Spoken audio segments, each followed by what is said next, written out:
Men, what's the worst date you've experienced? I was invited on a date by a woman I met on Tinder. She said her friend was in town and they were going to see a live podcast and invited me with.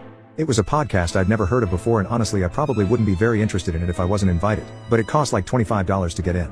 I get there and she meets me and we buy a drink and sit down. She introduces me to her friend. They then proceed to talk to each other, not involving me in conversation at all. Then some guy comes along and sits next to her friend. He introduces himself to me, and I thought he was just being friendly. After the podcast, my date and her friend are still talking to each other and ignoring me. This guy who introduced himself to me is kind of following us and he starts having a conversation with me, which is fine because my date wasn't talking to me at all. It turns out this guy was her friend's date, but I had no idea because no one was saying anything to me. The girls then wanted to meet the guy who was doing the podcast, so we waited in line for a while. Of course the girls never said anything to us guys. The girls then started talking to another woman in line and seemed to make a friend. After they got to meet the guy who did the podcast, my date's friend turns to us guys and says, "Well, we think we're going to have a girls' night out now."